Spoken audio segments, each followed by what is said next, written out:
I've learned the hard way. Sometimes the less you know about something, the better.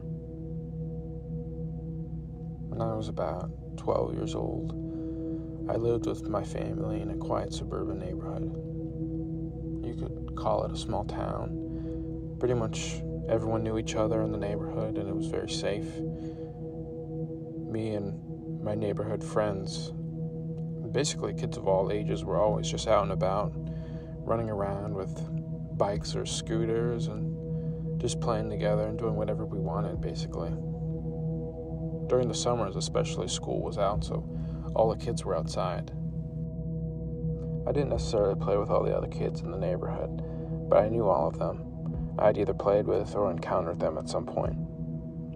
The one exception was this one kid named Lyle. He was about 10 years old. I saw Lyle actually very often, but I had only talked to him a couple of times. He was always out and about, but never really playing with any group of kids. From the few times I had talked to him, I thought he was a little weird, a little awkward maybe, but that was it. I didn't really think much about him. At some point one summertime, Lyle started walking dogs in the neighborhood. I had heard a rumor going around that his dad forced him to do it so he could interact more with the people in the neighborhood. But the thing was, no one really needed someone to walk their dogs. Everyone who owned a dog in the neighborhood most likely had kids, and the kids were able to walk their own family dogs. I personally was one in my family who walked my two dogs. We had a pug and a beagle. They didn't really need much walking. I think the parents in the neighborhood kind of felt bad for Lyle, because they heard from us kids that we didn't play much with him and they didn't know much about his home situation. Oftentimes he had some bruising around his wrists and bruising around his under eyes, and people could only guess what caused it. So Lyle started walking people's dogs around the neighborhood, and he would earn a few bucks now and then. Lyle walked dogs for about 2 or 3 weeks before people started to notice things. After the dogs would be returned, their appearance would be just slightly off. A small tuft of hair would be missing, or there would be a few scratches behind their leg, or they would be missing some skin under their tail. I heard some dogs would be returned sopping wet. I don't think the parents thought much about it at first, because, dogs can be a little crazy and get into things like puddles or thorn bushes and get little minor injuries and stuff. Everyone started to take it seriously when we all heard that someone's Frenchie had come back, but straight up missing part of an ear. After that, parents were reluctant to let Lyle walk their dogs, but in about a week or two, word went around the neighborhood that someone's dog had gone missing. The owners of a Shih Tzu from a house on the outskirts of the neighborhood had generously let Lyle take the dog for a walk. After that, though, the dog and Lyle had then disappeared. At some point, someone claimed to have seen the truck in front of Lyle's house leave at 2 or 3 in the morning, but they didn't see who had been in the car. So I remember my dad and a few other parents decided to go to Lyle's house together and talk to Lyle's father and see what was going on there. No one answered. The adults waited for a few more days, and still there was no sign of Lyle or the Shih Tzu. The truck had mysteriously returned as well, and that's when the parents decided to call the cops for a welfare check for Lyle's father, as well as Lyle. After that day, I stopped hearing anything about Lyle or his house. All the parents seemed to just stop worrying about it and just moved on.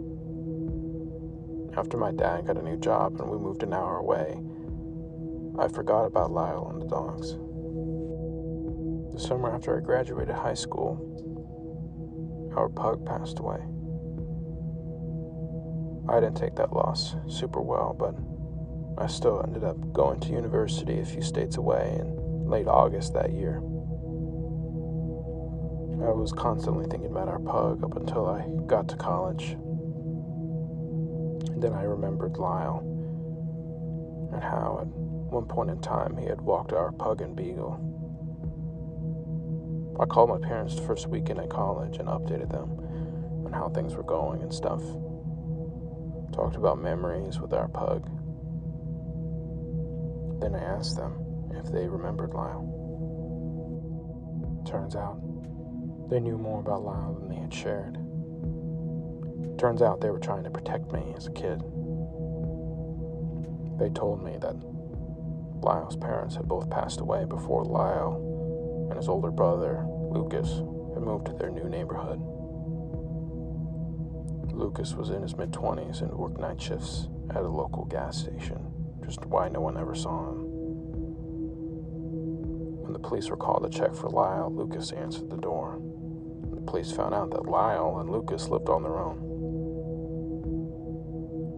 They asked Lucas where his younger brother was, and he said he didn't know. Lucas let them in to take a look around. Throughout the house, the police found poorly hidden stashes of dog bones, rotten dog flesh, and clumps of dog fur. A horrible stench was coming from the garage, and when they went to check it out, they found trash bags in the garbage bins. Inside one of the trash bags, they found a whole Shih Tzu in horrible condition, but visible wounds and gouges were visible on some of the remaining flesh. It had been the missing Shih Tzu from the owners at the edge of the neighborhood. Lucas confessed that he was using his little brother Lyle to walk dogs so that he could bring them home for Lucas to perform experiments on them. Lucas tried to do the experiments in hidden areas on the dog so no one would think twice. He also confessed he had submerged the dog several dozen times to see how long the dog could hold their breath. Throughout all of this animal abuse, Lucas also domestically abused Lyle, taking out his anger on him with beatings and forcing him to run errands for him so that no one in the neighborhood would see him, and to bring the neighborhood dogs to their place instead of walking them. When the police dug deeper into Lucas's trash, they found a pair of detached child arms and legs and bloody bags at the bottom of the bin. When torturing dogs wasn't enough, Lucas moved on to a human and murdered Lyle. Lucas claimed it was an accident, that he had gotten angry at Lyle because he had found out what Lucas was doing to them, and he didn't want to bring them home anymore. Lucas alleged that he had hit Lyle in the head with a glass cup and then proceeded to stab him with the broken shards. Lucas had made an attempt to get rid of Lyle's body.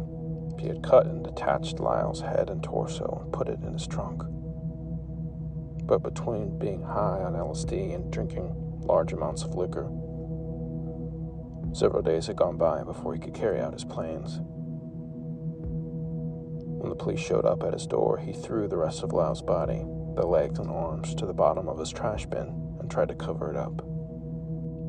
My parents told me that they had wanted to forget about this whole thing and hoped I had somehow blotted the memory of Lyle out of my child brain. I wish that I had, because now I remember Lyle every single week, and it pains me to think that his older brother had turned a 10-year-old into such a detached little boy who would never have a normal childhood and a normal life. As I've thought about it over and over again, I wonder what really happened to Lyle's parents. If Lucas had maybe killed them both and then used their money to move to our neighborhood. I don't want to know.